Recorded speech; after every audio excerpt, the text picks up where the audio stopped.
If you woke up on Christmas morning to find your family and fiancé had secretly left for the $16,800 vacation you funded without you, what would you do?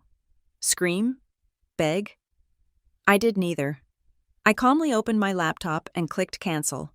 That single click didn't just ruin their holiday, it destroyed the invisible contract that had turned me into their servant for a decade. My name is Marissa Cole, and at 31 years old, I had mastered the art of being the architect of everyone else's happiness while living in the blueprint of my own exhaustion. I woke up at exactly 6:15 on Christmas morning, my internal alarm clock jolting me awake before the sun had fully breached the horizon of the Denver suburbs. Usually, Christmas morning in my house was a sensory overload of coordinated chaos. There should have been the smell of premium dark roast coffee brewing, the sound of my mother banging pots as she insisted on making a breakfast she would later complain about, and the heavy footsteps of my father pacing the hallway asking where we had hidden the remote. There should have been my fiancé, Ethan, rolling over in bed to complain about the early hour before pulling me back under the duvet for 5 more minutes of warmth. But this morning, there was nothing. The silence was not peaceful. It was heavy, thick, and suffocating. It felt less like the quiet of a sleeping house, and more like the vacuum of a space where oxygen had been violently sucked out. The air in the bedroom was stale and cold. The heating vent usually rattled at 6:30, but even the house seemed to be holding its breath. I sat up, pushing the heavy quilt off my legs. I reached for my phone on the nightstand, squinting against the harsh blue light. My screen was blank. No notifications, no Merry Christmas texts in the family group chat, no missed calls from my sister, Dariana, asking if she could borrow my hair straightener before we left for the airport. That was the first crack in the reality I thought I lived in. We were supposed to be leaving for the airport in 2 hours. I had created the itinerary. I had color-coded the luggage tags. I had sent the calendar invites 3 months ago. I walked to the window and pulled back the curtain. The glass was cold against my fingertips. Below, the driveway of the house I paid the mortgage on was covered in a fresh dusting of snow, but the pristine white surface was scarred by tire tracks, many of them. The driveway was empty. My parents' massive SUV was gone, Dariana's convertible was gone, and, most chillingly, Ethan's sedan was gone. The only vehicle left was my sensible, 4-year-old compact car, sitting alone under a layer of frost. A sensation washed over me that wasn't quite panic. Panic is hot and frantic. This was cold. It was a slow, creeping numbness that started at the base of my spine and worked its way up to my throat. It felt like someone had reached into my chest and unplugged the main power cord. I unlocked my phone again and opened the location-sharing app. I was the administrator of our family circle, a role I had taken on to ensure everyone got to their destinations safely, to track flights, to be the safety net. I stared at the map. 5 blue dots, my mother, my father, Dariana, Ethan, and even my aunt, were clustering together in a tight formation. They were moving at 65 miles per hour down the interstate, already past the city limits, heading directly toward Denver International Airport. They were going to St. Croix. They were going to the $16,800 luxury vacation I had booked, organized, and paid for, and they were going without me. I stood there for a long time, watching the blue dots inch closer to the terminal. I didn't scream. I didn't call them. The strangest thought occurred to me then. I wasn't surprised. Deep down, in the basement of my subconscious, where I kept all the truths I was too afraid to look at, this made sense. It fit the logic of my life perfectly. I was the logistics manager, the bank, the fixer. You don't take the mechanic on the road trip. You just make sure he fixes the car before you leave. I walked downstairs, my bare feet making no sound on the hardwood floors. The living room was perfectly tidy, the tree twinkling with the lights I had strung up 2 weeks ago. But when I turned the corner into the kitchen, the breath left my lungs in a sharp hiss. They had eaten breakfast. The kitchen island, which I kept meticulously clean, was a landscape of abandonment. There were plates stacked haphazardly with half-eaten Belgian waffles. The specific mix my mother loved that I had to drive to 3 different stores to find. There were strips of curling orange peels on the counter. 5 mugs of hot cocoa sat at various stations. The brown liquid dried into sticky rings on the granite. They had woken up early. They had gathered in my kitchen. They had cooked the food I bought, used the dishes I washed, and celebrated Christmas morning together while I slept upstairs. They had laughed and eaten and planned their exit, and not one of them had thought to walk up 12 steps to wake me. Or perhaps they had thought about it and decided against it. I walked over to the table and touched a ceramic mug. It was stone cold. They had been gone for at least an hour. I sat down at the head of the dining table, facing my open laptop. I had left it there last night after doing a final check of the weather in the Caribbean. I needed to check the reservation. I needed to see if I was crazy, if maybe I had booked myself on a different flight, if there was some innocent explanation that would make the world stop spinning backward. I tapped the spacebar to wake the computer. The screen flared to life. Immediately, a window popped up in the corner. It was the iMessage app. My heart gave a painful throb. My mother had borrowed my laptop 2 days ago to print her boarding pass because she claimed her printer was acting hostile. She must have logged into her Apple ID and never logged out. The window was active. A group chat I had never seen before was open. The title of the group was Silent Night Operation. Below the title, in the small gray text that lists the participants, I saw the names: Mom, Dad, Dariana, Ethan, Aunt Sarah, and then the kicker. Note, no Marissa. I should have closed it. I should have respected their privacy and saved myself the heartache, but I didn't. I scrolled up. Timestamp, 4:30 in the morning. Dariana. Is the coast clear? I can't drag this suitcase down the stairs quietly. It weighs 50 pounds. Mom. She is still out cold. I put an extra dose of melatonin in her tea last night just in case. We need to move fast. I stared at the screen. The tea. Mom had made me a cup of chamomile tea last night, insisting I looked tired and needed my rest before the big trip. Drink it all, honey, she had said, stroking my hair. You work so hard. She had drugged me. She had drugged me so they could leave me behind. Ethan. Got the car loaded. Just waiting on you guys. Make sure you grab the snacks from the pantry, the ones she bought yesterday. Dad. Leaving her is for the best. You know how she gets. If she comes, it is all spreadsheets and budgets and, Dad, watch your sodium. I just want to drink a margarita without a lecture. Dariana. Exactly. A Christmas without the human Excel sheet will be a miracle. Besides, she will get over it. She always does. She will probably just clean the house while we are gone. Ethan. We just need the credit card to walk through the door, right? The booking is fully paid? Mom. Yes. She paid it off last week. I checked the confirmation email. We are good to go. Let's go have a real vacation. Dariana. Silent night operation. Success. Attached was a photo. It was a selfie taken in my driveway at roughly 5 in the morning.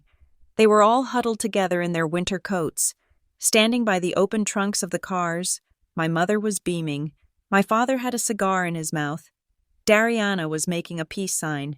And Ethan, my fiancé, the man who had whispered that he couldn't wait to walk on the beach with me, was holding a travel mug, winking at the camera. I looked at their faces. They weren't just happy. They were relieved. They were relieved to be rid of me. I sat there in the silence of the kitchen, surrounded by their dirty dishes. I waited for the tears.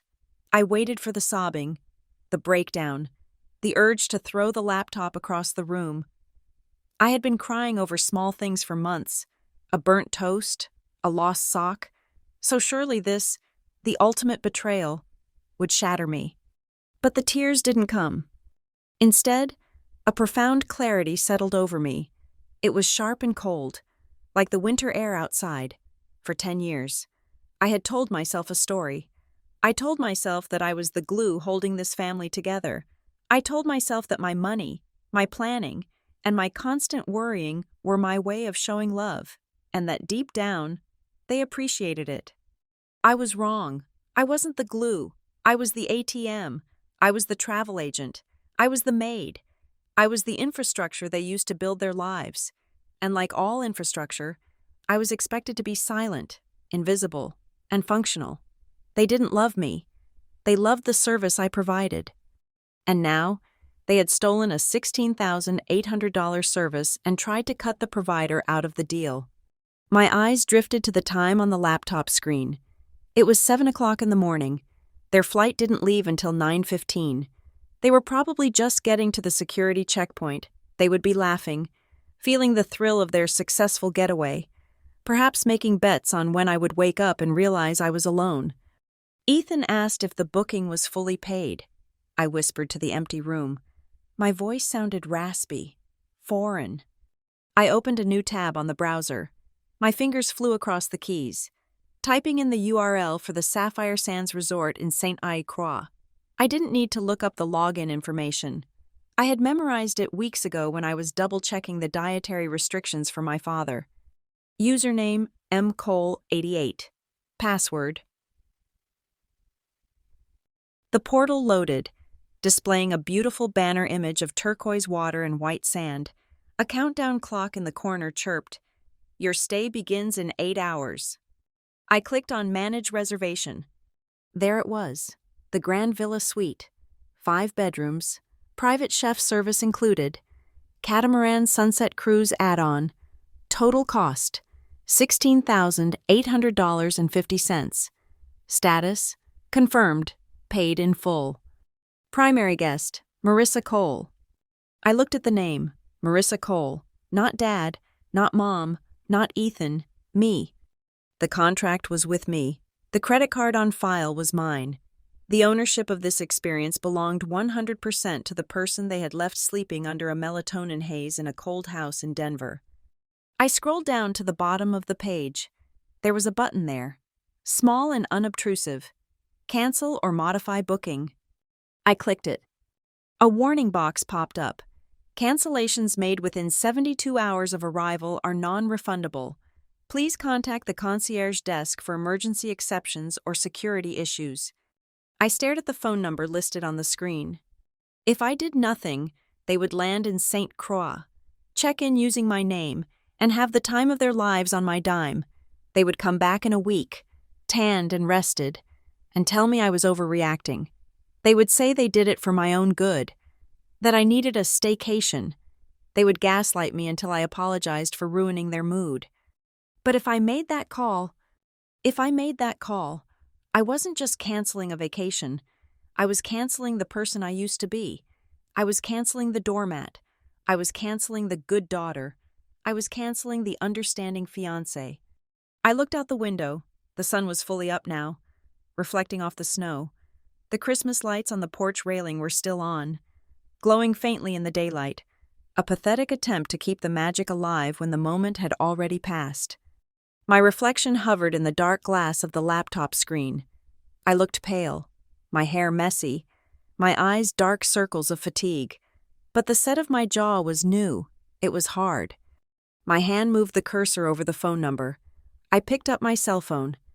"If I am the only one on the contract," I said, my voice gaining strength, "then I am the only one with the power." My thumb hovered over the call button. I didn't feel sad anymore. I felt dangerous. The phone felt heavy in my hand, a black brick of potential consequences. But before my thumb could press the green call button, my mind drifted backward. It had to. To understand why canceling a $16,800 vacation felt like amputating a limb. You have to understand that I was not just a daughter to these people. I was their infrastructure. And you do not thank infrastructure. You drive on it. You walk over it. And you only notice it when it collapses. My training began long before I was managing project budgets for Aurora Ridge Consulting. It started in a dusty, sun-bleached town just outside of Tulsa, Oklahoma, where the air always smelled of dry grass and impending thunderstorms. I was 10 years old the first time I realized that love in my house came with a price tag, and I was the one expected to pick up the tab. We were standing in the checkout line of a budget grocery store. My mother was wearing a dress that was slightly too nice for the occasion, her chin held high, while I stood next to the cart clutching a calculator I had borrowed from school. We were not poor. My father always insisted. We were just temporarily experiencing a "we were short on money." That was his favorite phrase. It sounded sophisticated, like we were banks waiting for a bailout, rather than a family of four living paycheck to paycheck because my parents believed they were too exceptional for budgets. I watched the cashier scan the items: milk, bread, the expensive brand of cereal Dariana insisted on. I did the math in my head, my 10-year-old brain working faster than the register. We were going to be short. I tugged on my mother's sleeve and whispered that we needed to put the cookies back. She looked at me with a mix of pity and annoyance, the way one looks at a buzzing fly, and told me to stop worrying so much. When the total came up and her card was declined, she didn't panic. She just looked at me. I was the one who had to apologize to the line of people behind us. I was the one who had to run the items back to the shelves. That walk of shame was my baptism. From that day on, I hoarded change. I hid money in hollowed-out books. I became the safety net before I even hit puberty.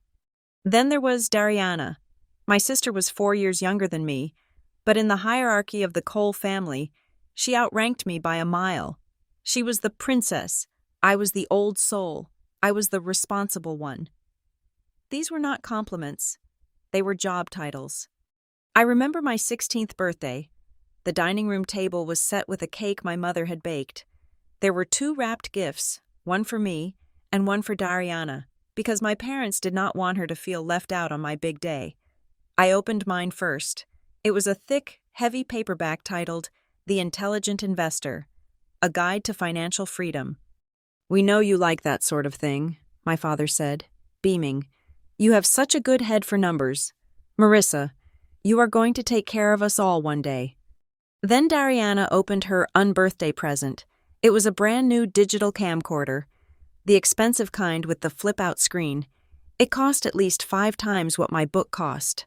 When I looked at my mother, confused and hurt, she just squeezed my shoulder. "Dariana is an artist, honey," she said.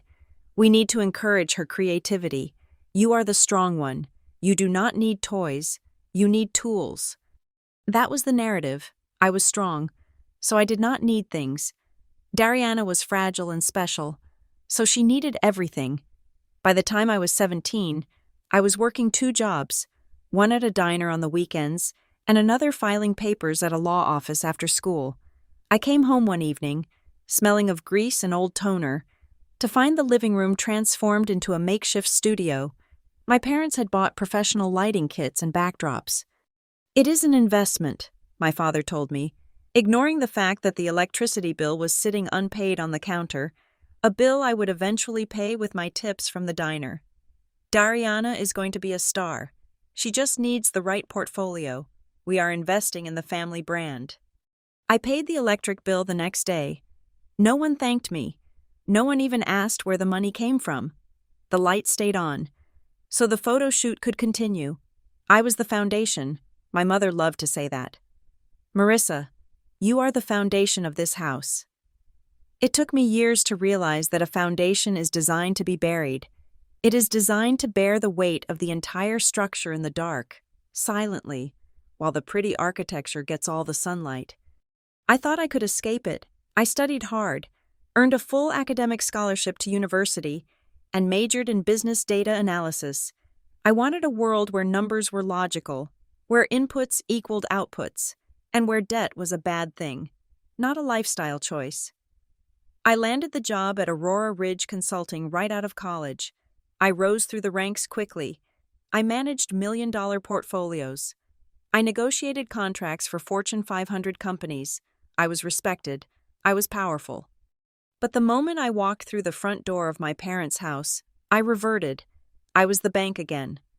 When I bought my first house, this house, the one I was currently standing in alone, it was supposed to be my sanctuary. It was a beautiful 4-bedroom colonial in a quiet suburb. I had saved for 3 years for the down payment. 2 weeks after I got the keys, my parents called. Their landlord was selling their rental. They needed a place to stay for just a few months while they looked for something new. That was 5 years ago.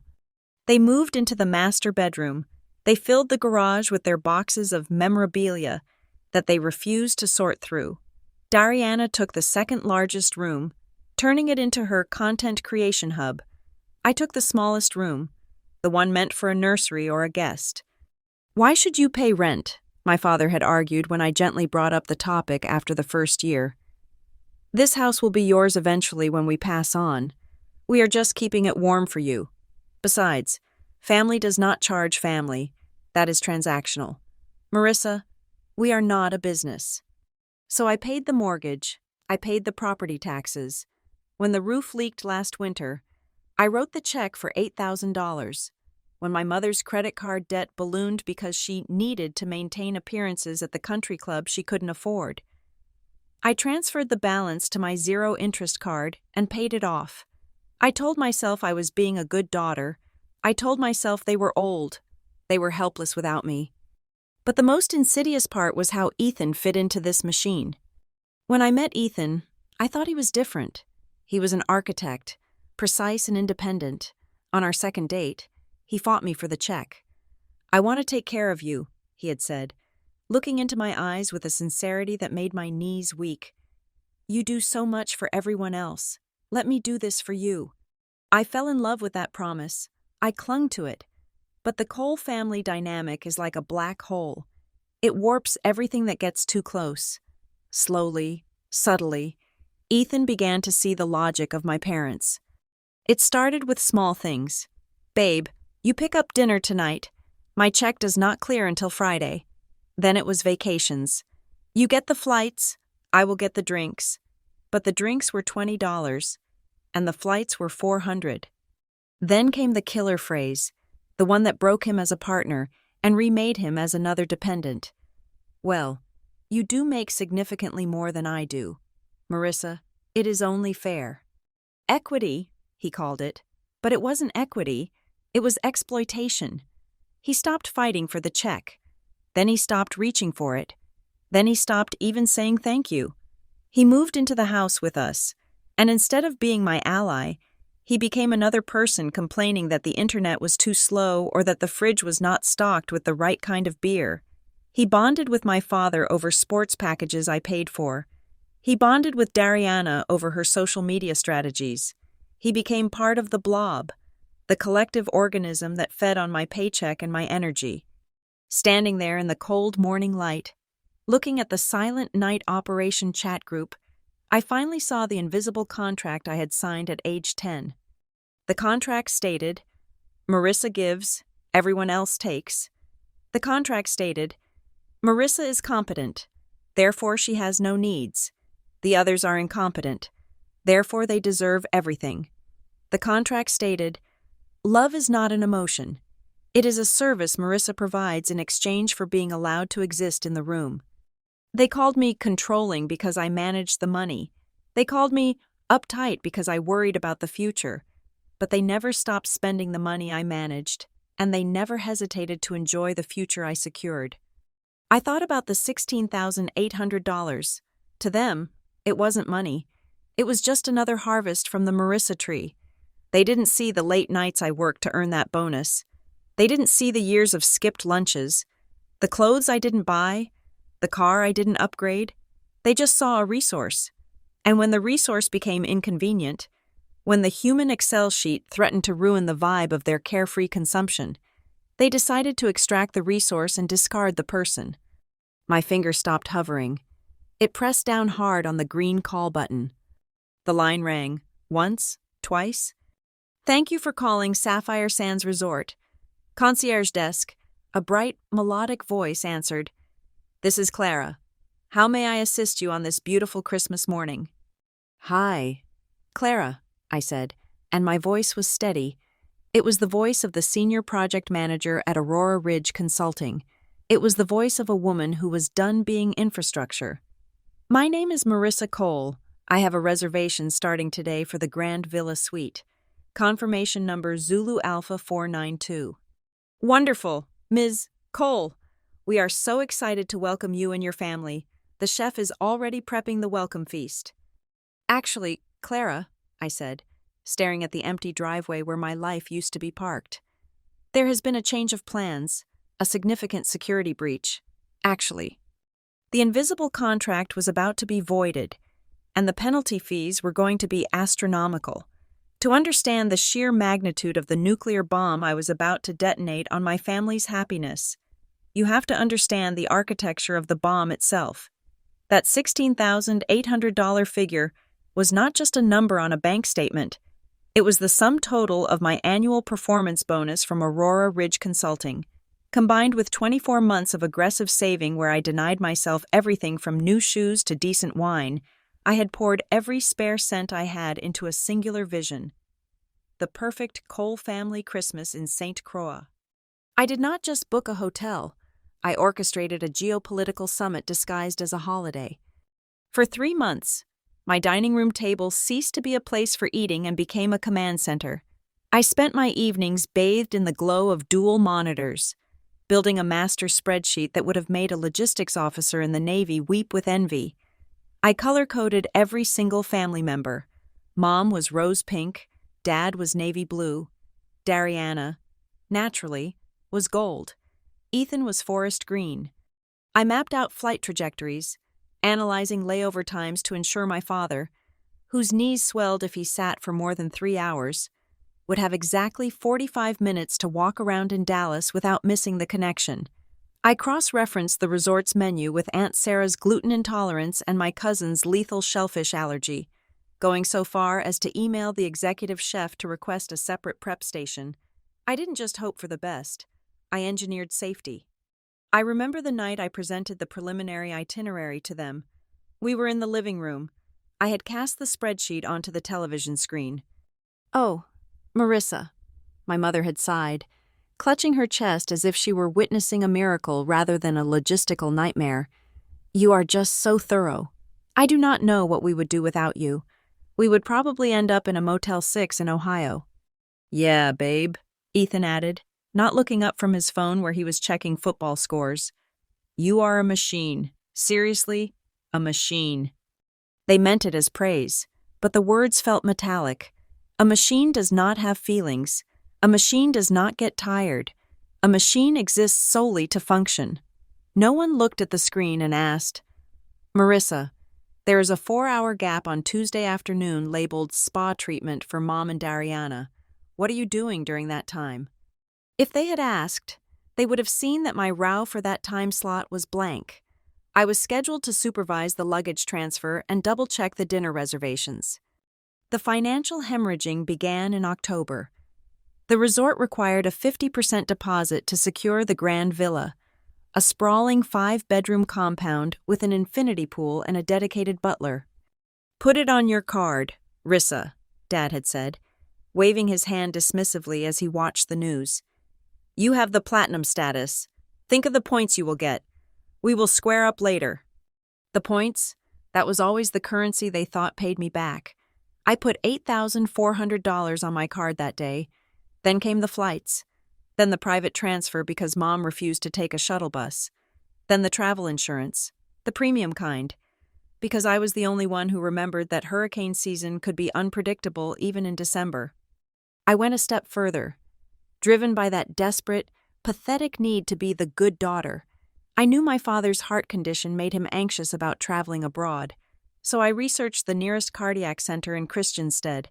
I paid an extra $500 for a peace-of-mind medical concierge service that would airlift him to Miami if his pulse so much as fluttered. I didn't tell him the cost. I just told him he was safe. I ordered a specialized orthopedic mattress topper for the villa's master suite, because Mom's sciatica flared up on soft beds. I hired a private luggage handling service so that when we arrived, no one would have to lift a finger, except me, of course, who would be tipping them. In November, reality began to tighten its grip on my bank account. I sat my parents down one Sunday afternoon. My palms were sweating. "I was thinking," I started, my voice trembling slightly. "Since the total is getting close to $20,000 with the flights, maybe everyone could chip in for their own excursions? Just the extras, like the snorkeling tour or the rum tasting?" The temperature in the room dropped 10 degrees.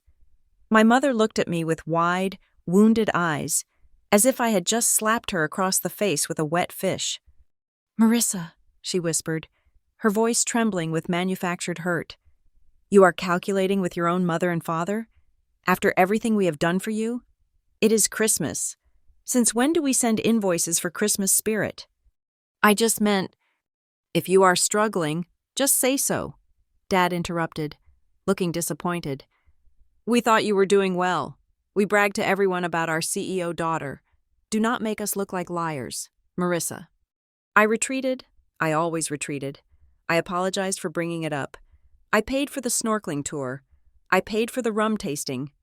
Then came Dariana. 2 weeks before the trip, she came into my room without knocking, holding her iPad. She looked annoyed. "Rissa, I looked up the geotag for the resort on Instagram," she said, pouting. "The lighting in the standard villa garden is tragic. It is all shade after 2 o'clock. I need golden hour content. There is a seaside brilliance upgrade that gives us access to the private deck on the west side. We need that." I looked at the price. It was another $1,200. "Dariana, we are already over budget," I said, rubbing my temples. "This is my career," she snapped. "You promised this would be a dream trip. How am I supposed to work if the content looks cheap? Just upgrade it. I will tag you in the caption. It is exposure." I looked at Ethan, hoping for backup. He was sitting on the edge of the bed, folding laundry, his laundry, which I had washed. "Ethan?" I asked. He shrugged, offering a helpless smile. "Babe, you know I do not understand the influencer stuff, or the booking portal. It is too complicated for me. If it makes her happy, just do it. You are the expert. I trust your judgment completely." I trust your judgment. It was the ultimate weaponized incompetence. By refusing to learn how the system worked, he absolved himself of all guilt for the cost. If he didn't see the price tag, it didn't exist. So I paid for the upgrade. I paid for the exposure I didn't need, and the golden hour light I wouldn't be standing in. The night before the departure, last night, was the crescendo of my martyrdom. While the rest of the house slept, dreaming of turquoise waters, I was awake until 2 a.m. My bedroom floor was covered in paper. I was printing out hard copies of every boarding pass, every reservation confirmation, and every emergency contact number, placing them into waterproof folders labeled by name. I counted out $2,000 in cash, breaking it down into small bills for tips, placing them into envelopes marked housekeeping, driver, and butler, so my parents wouldn't have the awkward moment of fumbling for change. I took the extra step of activating 5 AirTags I had bought. I crept into the hallway where their suitcases were lined up, quietly, like a thief in my own home. I slipped a tracker into the lining of my mother's Louis Vuitton bag, my father's golf travel case, Dariana's props trunk, and Ethan's backpack. Beep, beep, beep. The sound of the tags pairing with my phone was soft, rhythmic. I told myself I was doing it so that if an airline lost a bag, I could save the day. I could be the hero who located the missing tuxedo or the lost bikini. I smoothed my hand over Ethan's backpack, feeling the canvas. "They will see it this time," I whispered to myself in the dark hallway. "When we get there, and everything is perfect, and the champagne is cold, and the sunset is perfect, they will finally look at me and say, 'Thank you, Marissa. We love you. Marissa, you are not just useful, you are essential.'" I went to bed at 2:15 in the morning, exhausted, my fingers cramping from sorting documents, my bank account drained to a dangerous low, but my heart full of a stupid, fragile hope. I didn't know that while I was stuffing cash into envelopes to ensure their comfort, they were setting alarms for 3:30 to ensure my absence. I didn't know that the peace of mind medical package I bought for my father would be used by him to run away from me faster.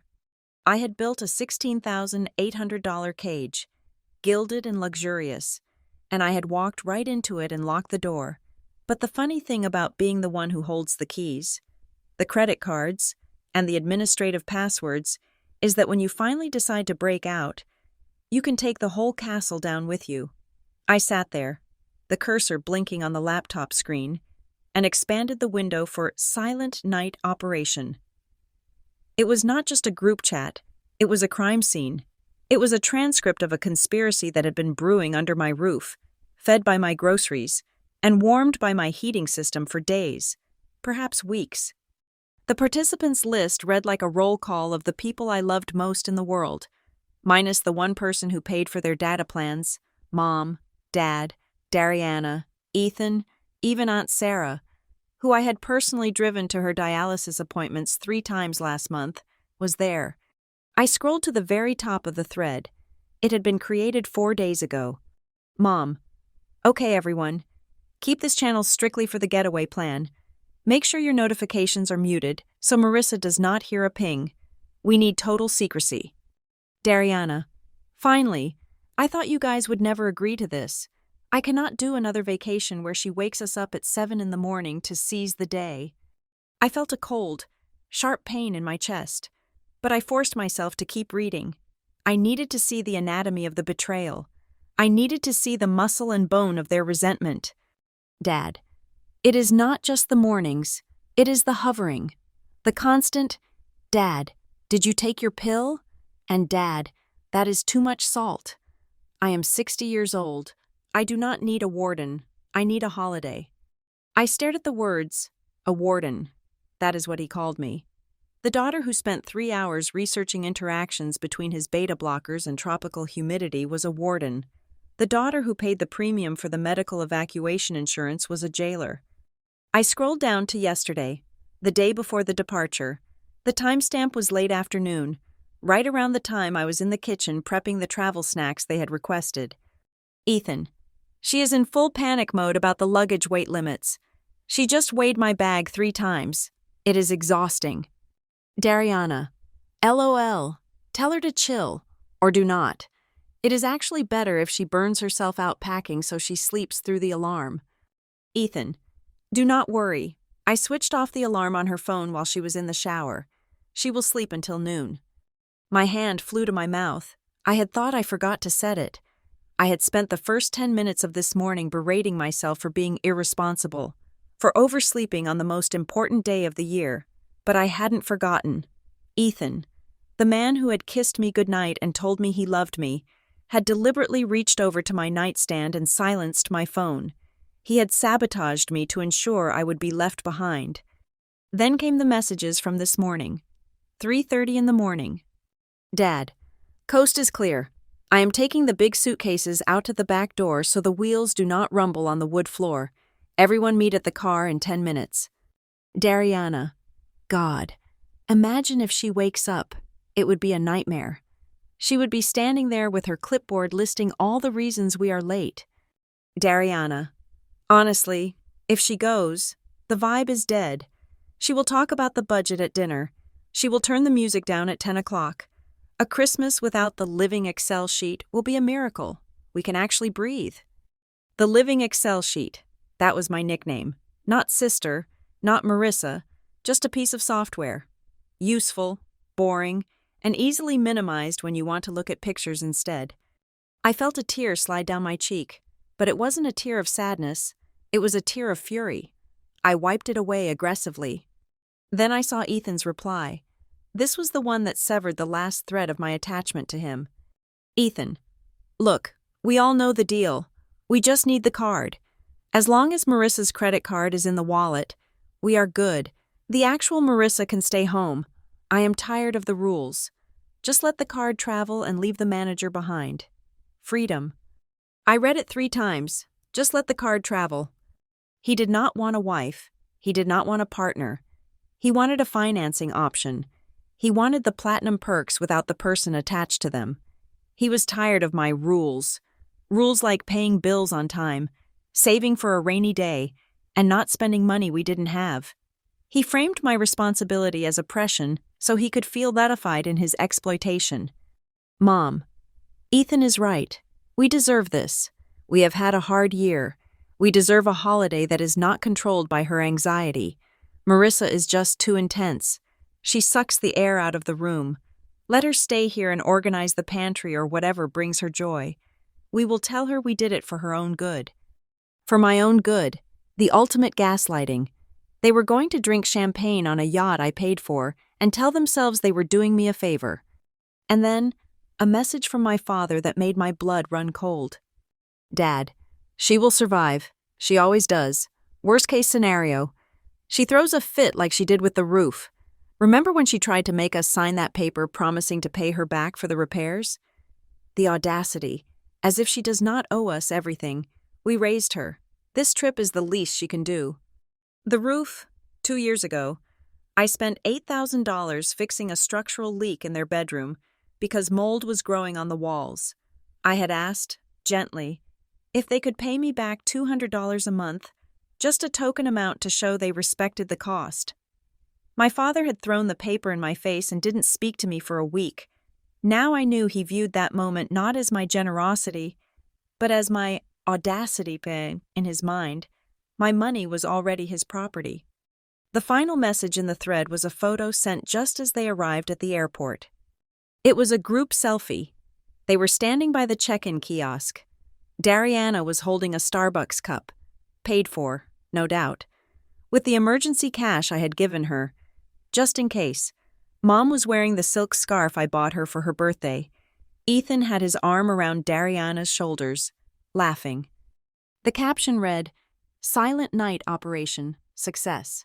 Next stop, Paradise." I sat back in my chair. The house was silent, but the noise in my head was deafening. It was the sound of a worldview shattering. For years, I had believed that if I gave enough, if I served enough, if I paid enough, I would eventually buy their respect. I thought my utility was my currency, but looking at that chat, I realized the truth. My utility was not purchasing respect. It was purchasing contempt.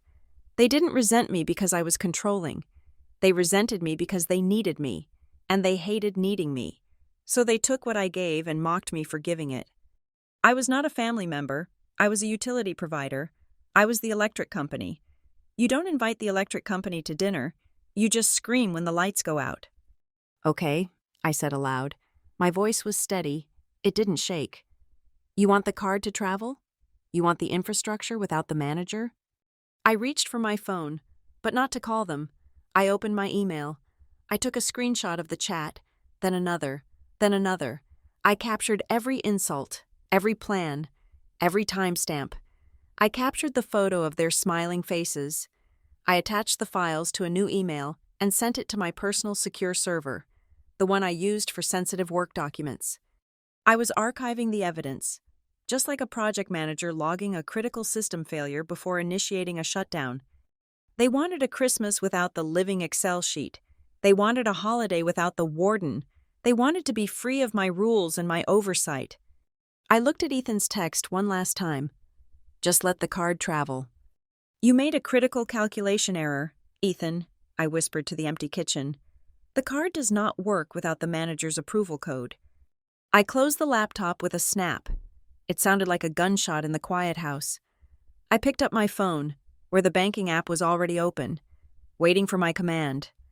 Let's see what happens when the card turns around and comes home. Ms.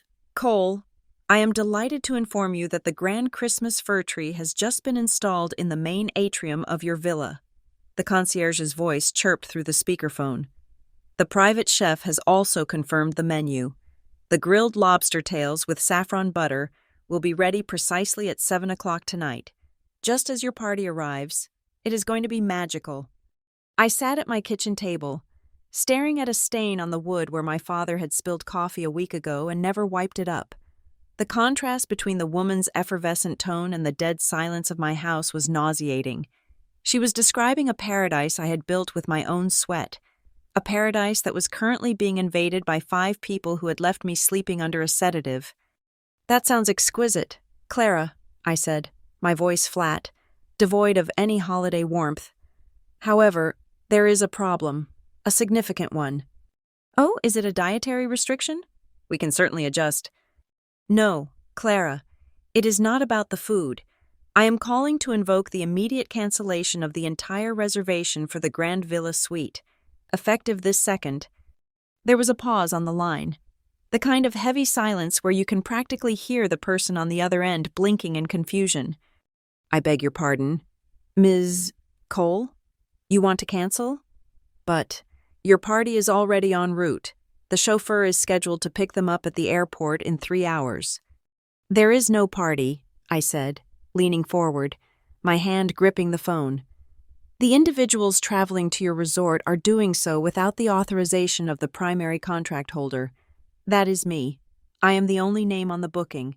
I am the only name on the credit card. And I am currently in Denver, nowhere near an airport. I understand, ma'am, but I must remind you of our policy. Clara's voice shifted, losing its warmth and becoming defensive. You are well within the 72-hour penalty window. In fact, you are within the 12-hour window. The entire booking cost of $16,800 is fully non-refundable at this stage. We have already incurred costs for the food, the staff, and the... I am aware of your standard cancellation policy. I cut her off, my voice sharpening into the tone I used when a vendor tried to overcharge my company for subpar data analytics. However, I am also aware of the terms of service regarding fraudulent use of credit and identity. If you check my profile, you will see I booked this under the Platinum Prestige tier. Yes, I see that, but then you are aware that under Article 4, Section B of the Platinum Agreement, the cardholder reserves the right to terminate any service immediately if there is a documented security concern regarding unauthorized beneficiaries. The people heading to your resort believe they are entitled to a service I paid for. I am informing you, on a recorded line, that I have revoked that entitlement. If you allow them to check in, or if you charge my card for a service I am explicitly instructing you not to provide, I will file an immediate chargeback with American Express for $19,000, the cost of the trip plus legal fees, citing vendor complicity in unauthorized usage. Silence again. Longer this time. I could hear typing in the background. I wasn't just a disgruntled customer anymore. I was a liability. I was a compliance risk. I see, Clara stammered. One moment, please. I need to get the general manager. I waited. I took a sip of my coffee. It was stone cold. I didn't care. 2 minutes later, a deeper, smoother voice came on the line. Ms. Cole, this is Marcus, the resort director. I understand there is a complicated situation regarding your arrival. It is not complicated. Marcus, it is very simple, I said. My family decided to take a vacation on my credit line without inviting the owner of the credit line. I am pulling the funding. I want the reservation canceled. I want the airport transfer canceled. I want the chef dismissed. I want the villa locked. Ms. Cole, Marcus said, his voice lowering to a conspiratorial whisper. If we cancel now, you understand your family will be arriving in St. Croix at the height of the Christmas rush with nowhere to go? The island is at 98% capacity. They will be stranded. I am counting on it, I replied. I see. Marcus cleared his throat. Given the specific nature of your claim regarding unauthorized use and your status as a platinum member, I can authorize a refund. However, we will have to retain a cancellation fee of $500 for administrative processing. Fine, I said. Take the $500. Refund the remaining $16,300 to my card immediately. Send the confirmation email while we are on the phone. It is processing now, he said. The funds should appear in your pending transactions within the hour. One more thing, Marcus, I said, watching a squirrel run across the empty driveway where my mother's car should have been. When they arrive at the front desk, and they will arrive, expecting chilled towels and cocktails, I want you to deliver a specific message. Do not tell them the room is full. Do not tell them there was a computer error. What should we tell them? Tell them that the booking was canceled by the cardholder due to a security alert regarding stolen property. Tell them the account has been flagged for fraud. That is very harsh, Ms. Cole. It is the truth, I said. They stole my trip. They stole my trust. I am just filing the report. Can you handle that? We will handle it, Marcus said, sounding equal parts terrified and impressed. We will turn them away at the gate. Good. And Marcus, if they make a scene, feel free to call the local authorities. I do not want my name associated with a public disturbance. I hung up. My heart was pounding, not from fear, but from the adrenaline of executing a perfect strategic maneuver. I refreshed my email. There it was. Transaction reversed. $16,300. The money was back. The cage was dismantled. But I wasn't done yet. I opened the Find My app again. The cluster of blue dots had stopped moving. They were at the airport. They were likely at the gate, boarding the plane, giggling about their great escape, completely unaware that they were flying toward a locked door. I switched apps to my banking portal. My mother carried a supplementary credit card attached to my primary account. It was supposed to be for emergencies only, which in her dictionary meant shoes she saw on sale, or dinner when she didn't feel like cooking. I knew exactly what would happen when they landed. They would try to rent a car. They would try to book another hotel once they were kicked out of Sapphire Sands.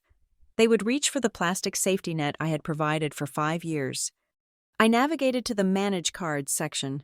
I saw the entry, Marianne Cole, authorized user. I clicked Lock Card. A prompt appeared. Reason for locking? I typed, Suspicious activity. Cardholder is traveling internationally without my consent. I hit Enter. The little green toggle turned gray. Card status, inactive. I did the same for the emergency cash card I had given Dariana. Status, inactive. I sat back, the silence of the house finally feeling less like a void and more like a blank canvas. They were in the air now, or about to be. They were trapped in a metal tube for 6 hours, flying toward a disaster of their own making. They had no hotel. They had no car service. They had no active credit cards. And they had no Marissa to fix it. For the first time in my life, the person who caused the problem was going to be the person who had to solve it. I looked at the Christmas tree in the corner of the living room. It was perfectly decorated, a testament to my effort. But it felt like a prop from a play that had been canceled on opening night. I stood up and walked over to it. I reached out and unplugged the lights. The room dimmed, but the sunlight streaming through the window seemed brighter. I walked back to the kitchen and picked up my cold coffee. I took a long sip. It was bitter, acidic, and completely unpalatable, but I swallowed it anyway. It tasted like reality. My phone buzzed with the refund confirmation from the airline. I had canceled my own tickets separately, getting a flight credit I would use later, but the rest of them? Their tickets were non-refundable economy class. Another way I had saved money to pay for the villa. They could get to Saint-Saint-Antoine, but they couldn't get back without paying change fees they didn't have the budget for. I looked at the email from the resort again. Cancellation confirmed. Merry Christmas, family, I whispered to the empty room. I hope you enjoy the weather, because it is the only thing on that island that is free. Then, I looked at the refund amount, $16,300. It was more than enough for a down payment on a small studio apartment, or a new car, or a trip to anywhere in the world where no one knew my name or expected me to carry their luggage. I smiled, a small genuine smile that reached my eyes. This year's Christmas gift, I said softly, testing the words, I give to myself. The sun had begun to dip below the tree line in Denver, casting long indigo shadows across the living room floor. When the first vibration started, my phone was sitting face down on the coffee table. At first, it was just a single buzz, then another, then, within seconds, it became a continuous, angry hum. The device rattled against the wood like a large, desperate insect trapped under a glass, vibrating with such intensity that it slowly shimmied toward the edge of the table. They had landed. They had cleared customs. They had gathered the luggage I had color-coded. They had taken the private transfer I had canceled. And now, they were standing at the imposing iron gates of the Sapphire Sands Resort, discovering that paradise was not just lost, it was foreclosed. I did not pick up the phone. I didn't even turn it over to see who was calling. I knew the sequence. First, it would be my mother, expecting me to answer on the first ring as I had done for 31 years. Then it would be Dariana, panicked that her aesthetic was being threatened.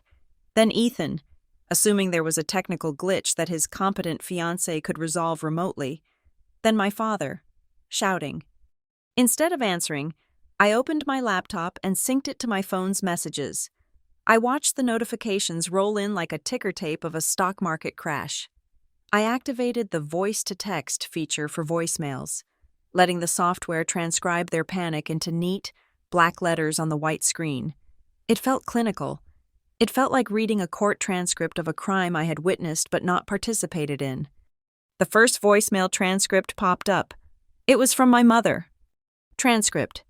Mom, time 4:12 in the afternoon. Marissa, pick up. Something is wrong with the reservation. The guard at the gate has a list, and he says our names are not on it. He is not letting the van through. It is 85 degrees out here, and your father is getting red in the face. Call the front desk immediately and fix this. You probably put the wrong code in or something. Call me back now. I took a sip of water. Note the lack of a greeting. Note the immediate assumption of my error. Note the command to fix this. The next notification was a text from Dariana. It came through with a string of angry emojis. Dariana.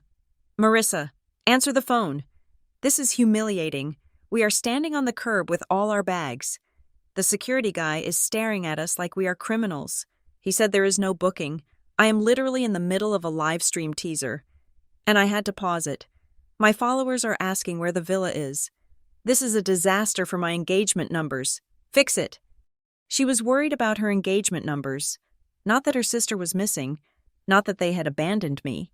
She was worried that her audience might realize she wasn't the princess of the castle, but merely a trespasser at the gate. Then came the barrage from Ethan. Ethan. Babe, are you there? Look, the manager just came out. He is saying something crazy. He says the booking was canceled by the cardholder. Did you accidentally hit a button? We are tired. Babe, it was a long flight. Just call them and give them the card number again. Stop playing around. Ethan. Marissa? This isn't funny. Everyone is looking to you to handle this. You are the one who knows how this works. You are the one who deals with the logistics. Don't be childish. Pick up the phone. Don't be childish. The irony was so rich it almost tasted like expensive chocolate. The man who had conspired to leave his future wife asleep in a cold house so he could enjoy a vacation he didn't pay for was calling me childish for refusing to facilitate his theft. I closed my eyes and let myself imagine the scene. I knew the layout of the Sapphire Sands entrance perfectly. I had studied the virtual tour for hours. I could see them. My father would be wearing his heavy winter coat because he refused to change on the plane, sweating profusely in the Caribbean heat. My mother would be wearing her oversized sunglasses, tapping her foot, looking around to see if anyone important was witnessing this indignity. Dariana would be frantically trying to find a good lighting angle that didn't show the security guard blocking their path. And Ethan would be standing there with his hands on his hips, wearing that expression of mild annoyance he always wore when the world didn't immediately bend to his will. I imagined Marcus, the resort director, walking out in his crisp linen suit. I imagined him holding a clipboard. I apologize, Marcus would say, his voice smooth but unyielding. But as I informed you, the primary contract holder, Ms. Marissa Cole, has contacted us directly. She has flagged this reservation as unauthorized. She cited concerns regarding the fraudulent use of her credit and identity. I imagined the blood draining from my mother's face. Fraudulent use. It was a legal term. It was a heavy term. It wasn't a family squabble. It was a criminal accusation. That is ridiculous, my father would sputter. She is my daughter. We are the family. Ms. Cole was quite clear, Marcus would reply. She is not present. Therefore, the card is not present. And since she has explicitly revoked authorization, you are essentially trespassing. You need to clear the driveway. We have paying guests trying to enter. A new voicemail transcript appeared on my screen. It was my father. Transcript. Dad. Time 4:25 in the afternoon. Marissa, who do you think you are? The manager just told us to leave the property. He said you accused us of fraud. Are you insane? We are your parents. You are making a scene. Do you hear me? You are making a scene. Fix this right now or... Inaudible shouting. Ungrateful. Call ended. I waited for it. I waited for the pang of guilt. I waited for the familiar reflex to kick in. The one that made me apologize when I hadn't done anything wrong. The one that made me scramble to smooth things over just to stop the yelling. But it didn't come. Instead, I felt a strange, hollow sensation in my chest. It was the absence of weight. For the first time in 10 years, their crisis was not my emergency. They were 5,000 miles away. They were adults. They had credit cards. Well, they had cards. Whether they worked was another matter. They had mouths to speak and legs to walk. They could figure it out. I watched another text come in from my mother. Mom, they are making us leave. We have to call a taxi. Do you have any idea how much a taxi costs here? Where are we supposed to go? Marissa, stop this madness. You are ruining Christmas for everyone. Ruining Christmas. I looked around my quiet living room. The late afternoon light was fading into a soft, gray dusk. It was peaceful. There was no shouting. There was no demand for food. There was no criticism of my outfit or my budget. Actually, I said to the empty room, I think I just saved Christmas. They were currently discovering the second part of my surprise. My mother was likely reaching for her purse to pay for that taxi she was complaining about. She would pull out the supplementary card attached to my account. She would hand it to the driver, and the driver would shake his head and say, "Declined." Then Dariana would try the cash card I gave her. Declined. They would have to use their own money. The money they hoarded while spending mine. The money they claimed they didn't have. They would have to dip into their own savings to pay for a mediocre hotel room that wasn't oceanfront, that didn't have a butler, and that certainly didn't have a prepaid lobster dinner waiting for them. I decided it was time to speak. Not a conversation, a closing statement. I opened the family group chat. The official one, not the secret silent night operation one. I attached a single image. The screenshot I had taken earlier that morning, the screenshot of them plotting to leave me, the screenshot of Ethan saying, "Just let the card travel," the screenshot of them laughing in the driveway while I slept. I typed a single message underneath it. Marissa, I saw the itinerary you made for me. It was labeled No Marissa. I decided to respect your wishes. The reservation has been canceled. The cards have been deactivated. I hope you enjoy the independence you wanted so badly. Merry Christmas. I hit send. Almost immediately, the status changed to read by everyone. The phone on the table exploded. It didn't just buzz, it danced. The screen lit up with call after call after call. Mom, Dad, Ethan, Dariana, Mom again, Ethan again. I didn't look at it. I reached out and picked up the phone. It felt warm in my hand from all the activity. I held down the power button on the side. Slide to power off. I slid my thumb across the screen. The buzzing stopped mid-vibration. The light died. The screen went black. The silence that followed was absolute. It was heavy, yes, but it was the good kind of heavy. It was the weight of a shield, not a burden. I opened the drawer of the coffee table, the one where we kept old batteries and instruction manuals for appliances we no longer owned. I placed the phone inside. "The help desk is closed," I whispered. I pushed the drawer shut. Outside, the first snow of the evening began to fall, dusting the world in white. Inside, I was alone, but I wasn't lonely. 5,000 miles away, on a humid island. 5 adults were currently screaming at a taxi driver, sweating in their winter coats, learning the very first lesson of their new lives. Infrastructure is only invisible until you break it. And once you break it, you have to build your own road to get home. With the phone buried in the drawer and the house finally silent, I sat back down in front of my laptop.